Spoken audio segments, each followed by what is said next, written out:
A brilliant female CEO was diagnosed with terminal lung cancer. Things got worse when her husband and son decided not to take care and abandoned her.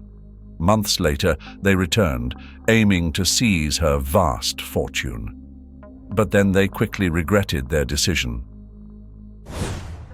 It was a bright morning in Monterey, and Aurora, a high-flying executive, hustled through the bustling streets toward her office.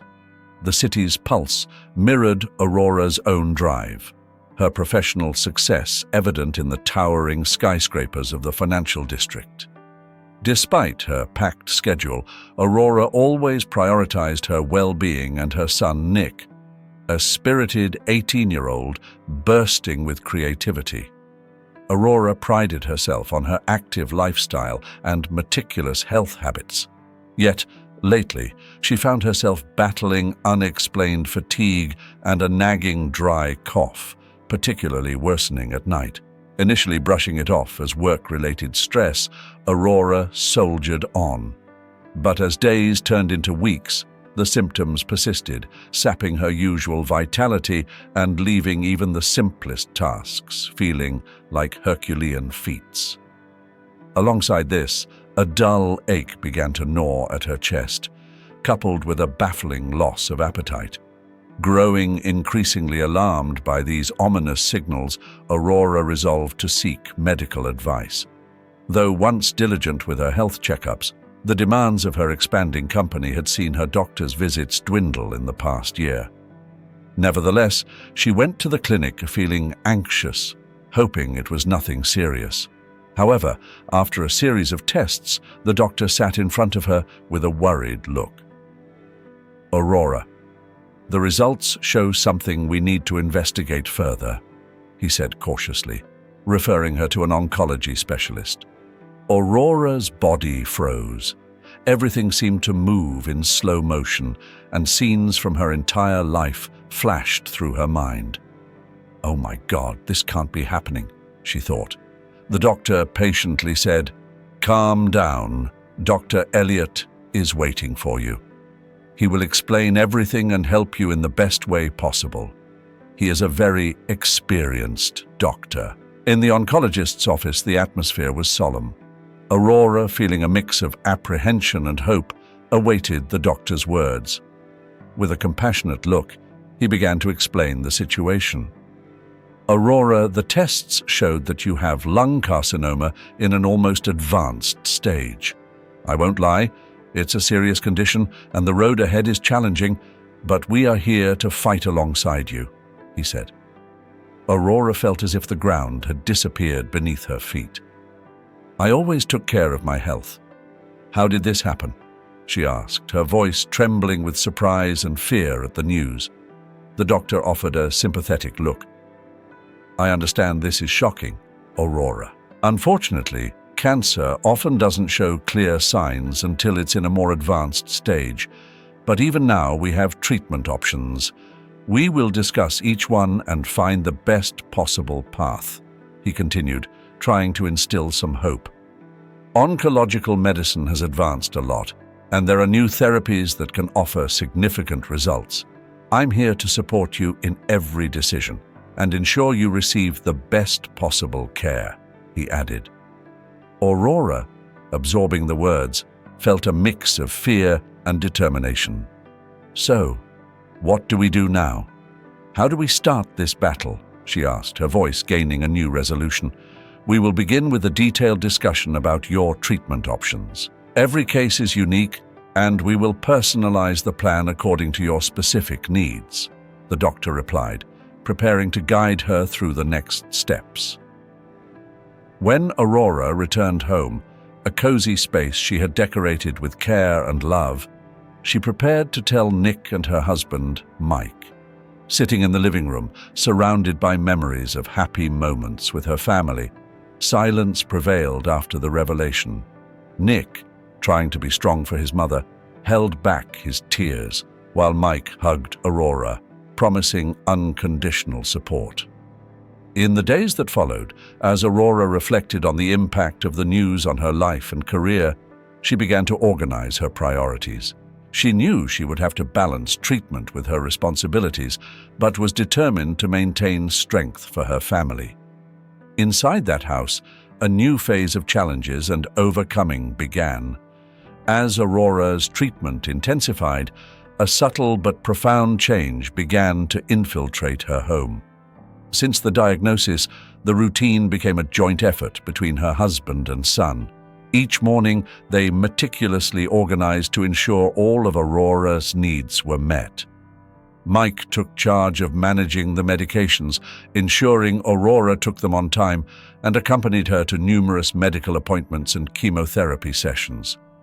On the other hand, Nick took on the task of preparing balanced and easy-to-digest meals, adapting to changes in Aurora's palate and appetite. Mike also remained attentive at night, always available to help Aurora with her immediate needs, whether moving around the house or providing emotional support during the most difficult moments. Despite the initial care, over time and with the increasing demands, the atmosphere in the house began to change. Mike and Nick, once pillars of strength and support, now seemed to waver in the face of her growing needs. Simple requests, like a glass of water or a brief walk in the garden, were met with a sigh of tiredness or sometimes ignored. Aurora observed with a mix of sadness and understanding the silent resistance of her family. On a particularly challenging morning, when Aurora needed to get to the hospital for chemotherapy, she found the house enveloped in heavy silence. Mike was still in bed, showing no intention of getting up. Aurora, who was downstairs, called up to him in their bedroom on the upper floor and asked if he had forgotten the appointment time. With a hoarse voice, he suggested, "Maybe it's better if you take a taxi, Aurora. Today, I'm very tired. You have the contact for the neighborhood taxi cooperative on your phone. Just call one of them." Aurora felt a sting of sadness and loneliness, but acted calmly and patiently. "It's okay, love. You really need to rest," she replied, hiding her disappointment. While waiting for the taxi, turbulent thoughts invaded her mind. Am I asking too much of them? Is my illness becoming an unbearable burden? She questioned internally. The taxi arrived, driven by a kind man who immediately noticed Aurora's fragility. "I'll take care of you, don't worry," he said with an encouraging smile. Aurora felt an unexpected relief in the presence of this stranger. After the hospital visit, she returned home and sat in the spacious living room, watching the sun set through the large windows. The soft light of dusk brought a contrast to the weight she felt in her heart. She knew it was time to address the growing distance between her and her family. When Mike and Nick joined her in the living room, she took a deep breath, gathering courage to start the difficult conversation. "I remember when this room was always filled with laughter and plans for the future," Aurora began, her voice trembling but firm. "But I feel everything changed since my diagnosis. It seems I've become a burden to you." Mike, sitting uncomfortably on the couch, avoided eye contact. Aurora: "It's not that simple. We're all trying to deal with this in our own way," he said, his voice revealing a fatigue that went beyond the physical. Nick, sitting next to his father, seemed restless, his eyes filled with sadness and discomfort. "Mom, it's hard. I want to help, but sometimes I don't know how," he murmured. Aurora, with a mix of understanding and determination, proposed, "Maybe we could seek external help. We can hire someone to assist me with daily tasks and medical appointments. That might alleviate the burden on us." Mike responded disinterestedly with a sigh, "If you think that will help." His empathetically lacking response made it clear he didn't fully grasp the gravity of the situation. Aurora, despite being disappointed with Mike's reaction, remained focused on finding a solution. "I'll contact the hospital tomorrow to see if they can recommend someone. We need someone experienced to help us on this journey." Nick thought for a moment and agreed. Sounds like a good idea, Mum.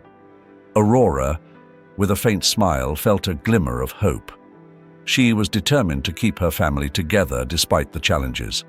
Her resilient spirit and ability to find practical solutions to difficult problems had always guided her.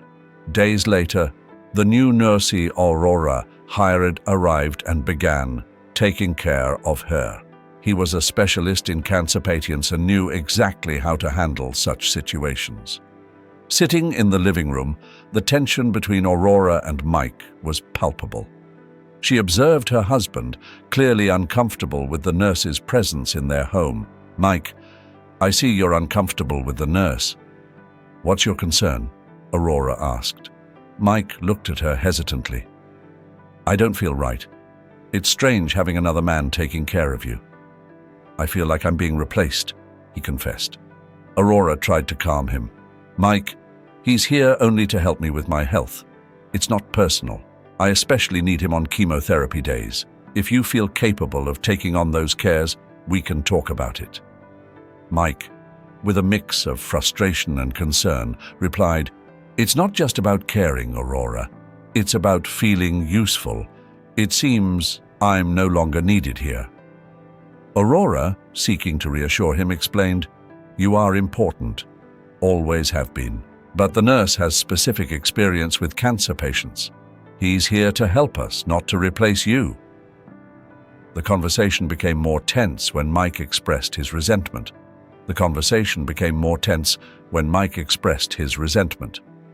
"You shouldn't depend so much on others. Try to be more independent," he said, clearly agitated. "Mike, there are days when I can barely move because of the chemotherapy."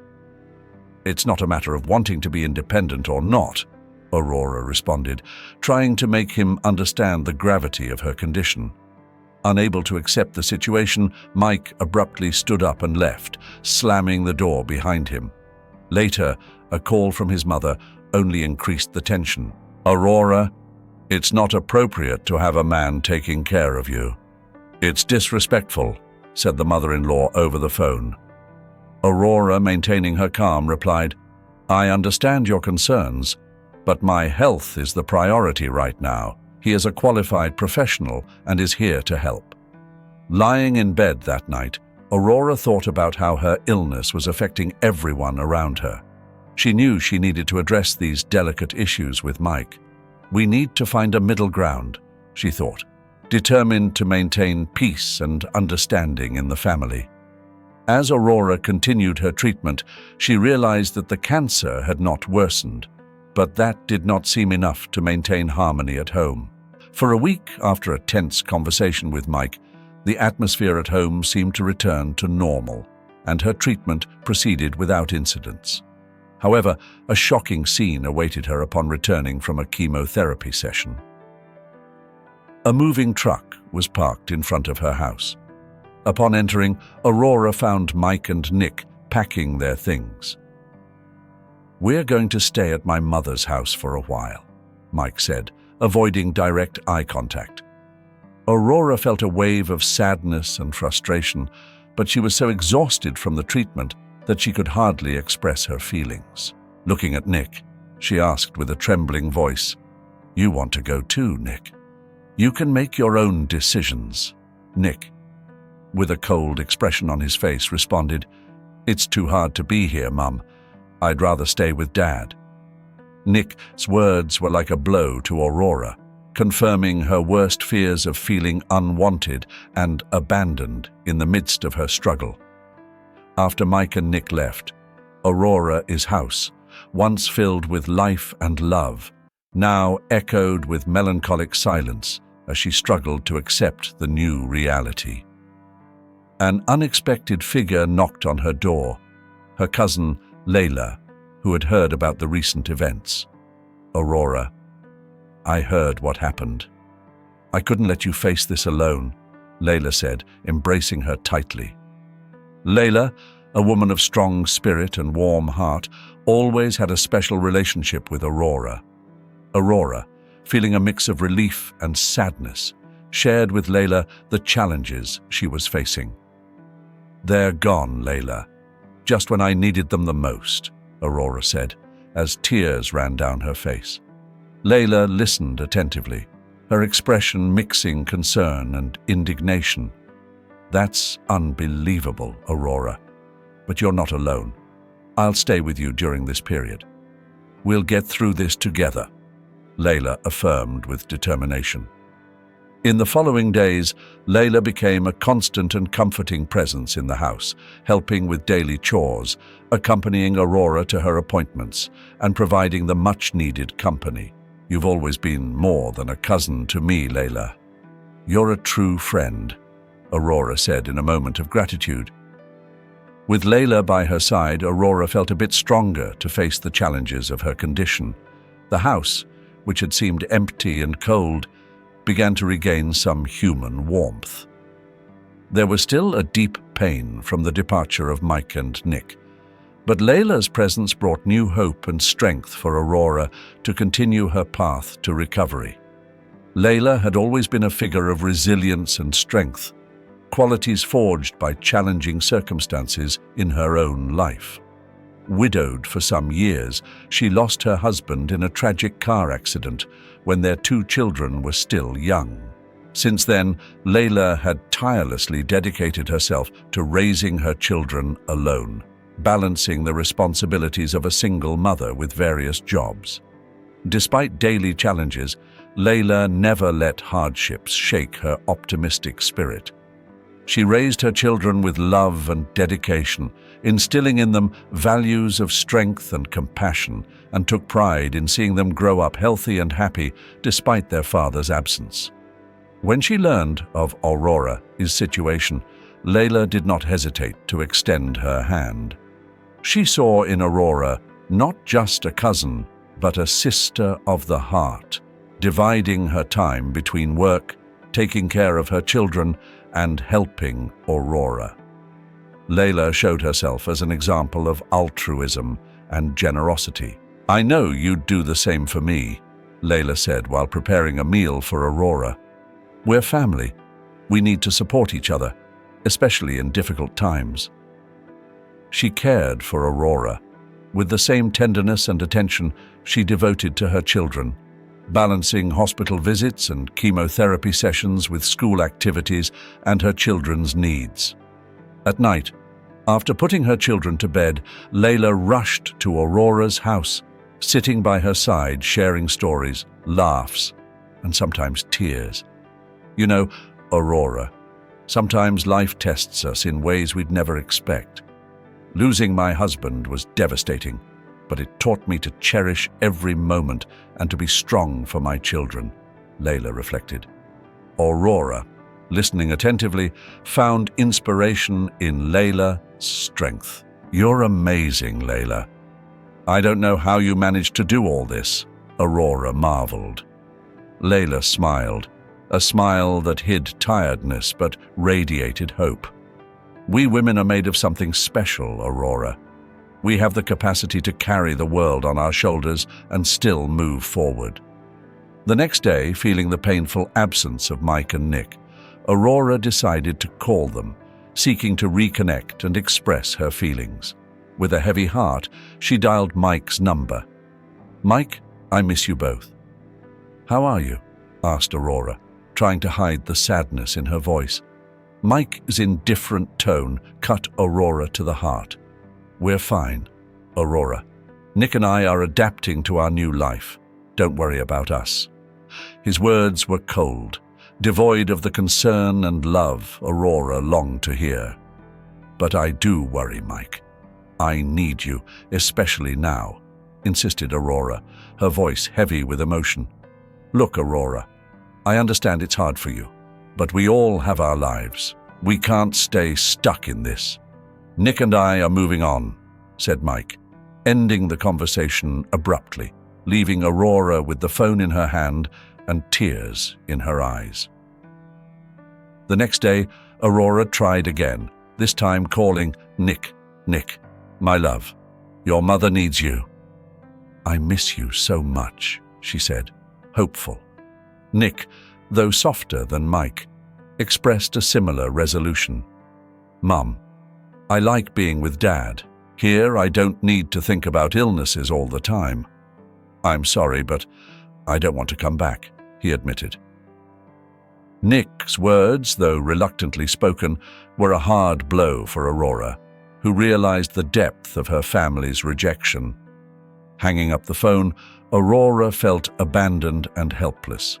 Layla, sensing Aurora's distress, approached and said, "They don't know what they're missing, Aurora. You're an incredible woman, strong and brave. I'm here with you," offering comfort. Those conversations left Aurora feeling desolate. It became clearer each day that Mike and Nick had chosen to distance themselves, leaving her to deal with her illness alone. As the days passed, Layla became an inexhaustible source of support for Aurora. Realizing how down Aurora was with the situation with Mike and Nick, Layla decided to bring a bit more joy into her life. One day, she arrived with her 2 children, Francisca and Matthias, to spend the afternoon with Aurora. "They were excited to see you, Aurora. We want you to know you also have a family here with us," said Layla, smiling. Aurora felt her heart warm with the presence of the children. Francisca and Matthias filled the house with laughter and energy.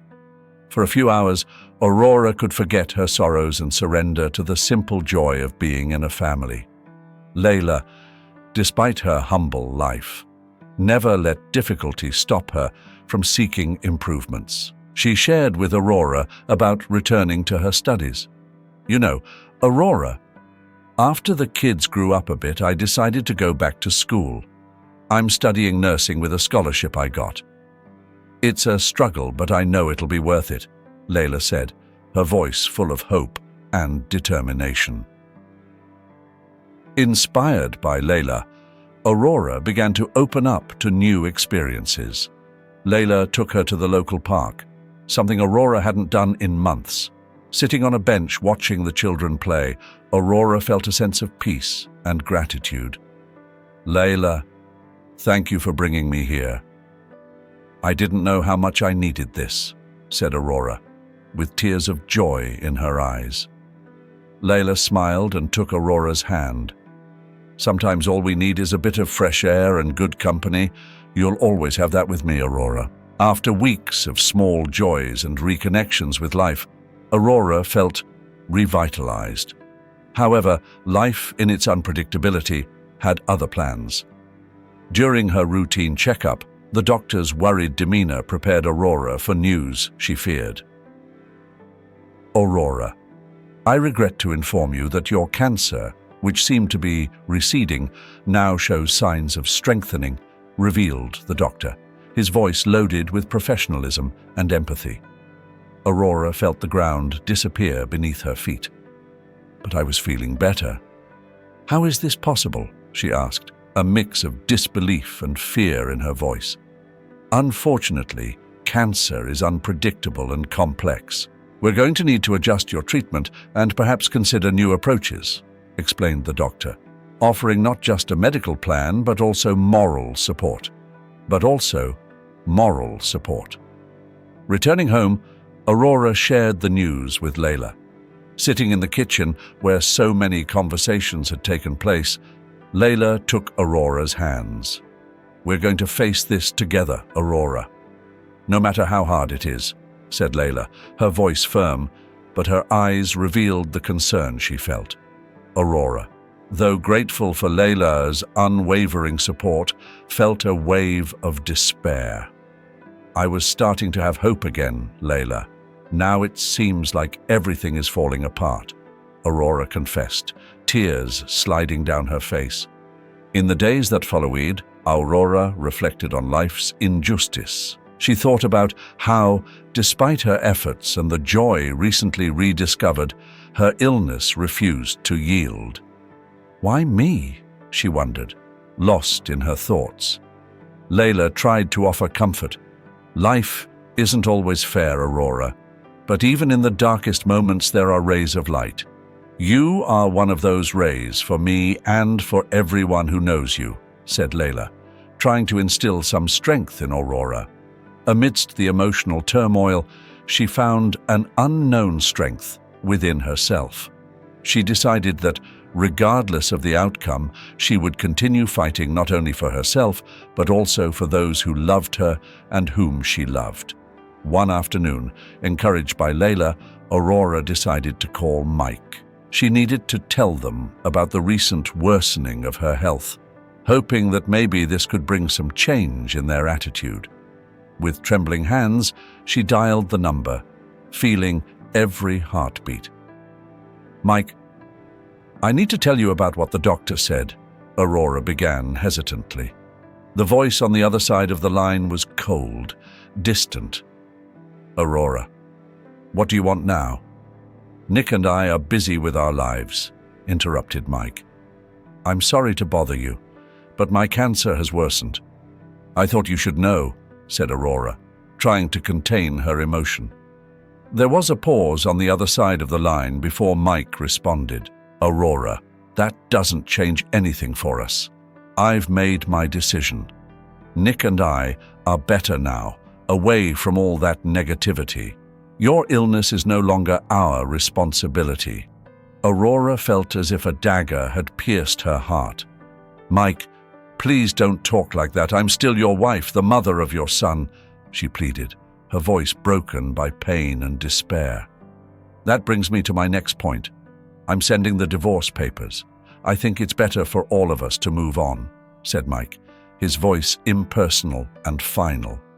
Tears flooded Aurora's eyes. "Mike, can't we try to work this out for Nick?" she begged, clinging to the last hope. "No, Aurora. I've made my decision. Nick is fine with it. He agrees that it's for the best." "It's time to leave us alone," responded Mike, ending the call without further words. Aurora hung up the phone, feeling an immense emptiness. Layla, who had been by her side during the call, hugged her tightly. "Don't worry, Aurora. You're not alone. I'll be here no matter what happens," said Layla. But the words seemed insufficient to console the deep pain Aurora felt. In that moment, Aurora realized that the road ahead would be lonely and difficult. The news of her worsening health, followed by Miki's rejection and coldness, left her in a spiral of sadness and desolation. She wondered how the man she had shared so many years of her life with, the father of her son, could distance himself so much from her in her most vulnerable moment. On one of the nights alone with herself, Aurora found herself browsing through photo albums. The images of smiles and moments shared with Mike and Nick now seemed from another life. With each page she turned, a tear fell, marking the photographs with drops of a story that was falling apart. The day the divorce papers arrived, Aurora felt a mix of pain and liberation. Holding the envelope in her hands, she reflected on the years of dedication to her family, now collapsing into sheets of paper. "Enough suffering," she told herself. "It's time to lift my head and face life as it is." Layla, observing the transformation in Aurora, approached, touched. "You're stronger than you think, Aurora, and I'll be here with you every step of the way." While organizing some of Aurora's things, Layla found an old notebook. It was a list of wishes Aurora always wanted to fulfill but never had the time. "Aurora, look what I found. How about we start fulfilling some of these wishes?" Layla suggested, her eyes sparkling with enthusiasm. Aurora smiled, surprised. She had forgotten about these wishes. "They're such simple things but so meaningful to me," she said. The first wish on the list was to visit a local garden. Layla organized the visit, and together they spent an afternoon surrounded by flowers and plants.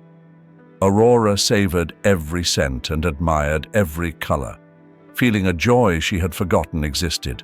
"It's incredible how something so simple can be so beautiful," Aurora said, her face a picture of pure happiness. As Aurora and Layla flipped through the wish notebook, a new idea emerged.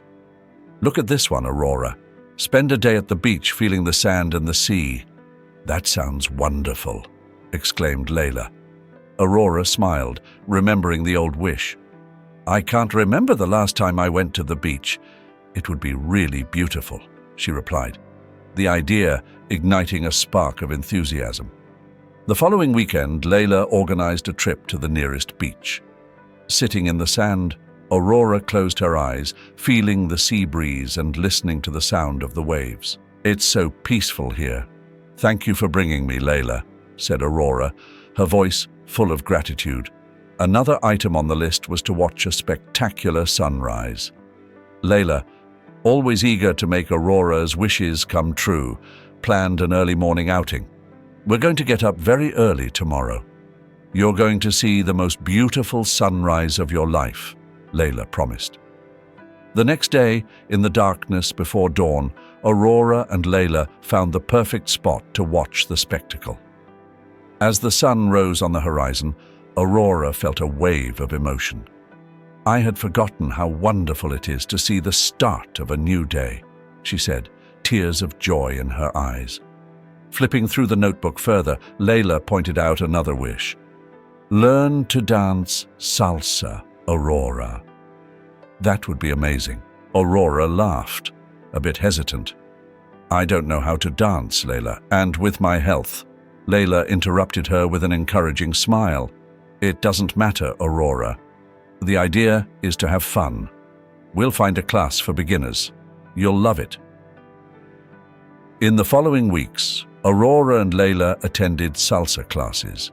Initially unsure, Aurora soon let herself be carried away by the music and rhythm. I never thought I could do something like this, said Aurora, breathless but radiant after a class. You've shown me that there's still so much to live for and enjoy. Layla hugged Aurora, sharing her joy. Every day is a new opportunity, Aurora, and I'm here to live all those days with you, dear cousin. As time passed, the dynamic between Aurora and Layla continued to evolve. Layla dedicated more and more time to taking care of Aurora, whose health, unfortunately, began to decline. The moments of joy and fulfillment provided by the wish list were now accompanied by periods of weakness and tiredness, a constant reminder of the battle Aurora was facing against cancer. Aurora began to reflect on her business, a thriving enterprise she had built with dedication and passion over the years. The company, known for its success and innovation, always attracted the interest of buyers. Now, with her health deteriorating, Aurora began to seriously consider the idea of selling. One quiet afternoon, sitting with Layla in the garden, Aurora broached the topic. Layla, I've been thinking about my company. I've received several purchase offers over the years. Maybe it's time to accept one of them, she said, gazing thoughtfully at the horizon. Layla looked at Aurora, understanding the depth of the decision. You've put so much of yourself into that business, Aurora, but maybe it's a good idea considering everything that's happening. It would give you one less thing to worry about. Exactly, Aurora agreed. I don't know when, if ever, I'll be fit to return and focus 100% on the company again, and the money from the sale could secure my financial safety for many years. In them days that come next, Aurora was meeting up with advisors and potential buyers, getting everything sorted out from her crib, with Layla right there by her side for backup. After a few sit-downs and back-and-forths, Aurora finally made the call to sell her company to a buyer who vibed with her vision and hustle. With the deal locked in, Aurora felt a mix of relief and nostalgia. Part of me will always be in that company, she told Layla, but now I can focus on my health and chill out. Layla squeezed Aurora's hand, saying, You did what you had to do, Aurora. It's time to take care of yourself. A few weeks after selling out, Aurora got a call out of the blue. It was Mike, talking with a softer tone than usual. Aurora, Nick and I were thinking of coming through to see you. We've been missing you, he said, his voice dripping with artificial sweetness. Taken aback by the sudden change, Aurora courteously agreed to their visit. "It'll be cool to catch up," she replied, keeping her tone even. When Miki and Nick pulled up, Aurora immediately sensed a shift in their vibe. They were all lovey-dovey and attentive, a far cry from their distant selves before. "Mum, we're really sorry for everything. We wanted to be here for you," Nick confessed, his expression leaving Aurora feeling some type of way. Meanwhile, Layla, peeping the scene, couldn't shake the feeling of distrust.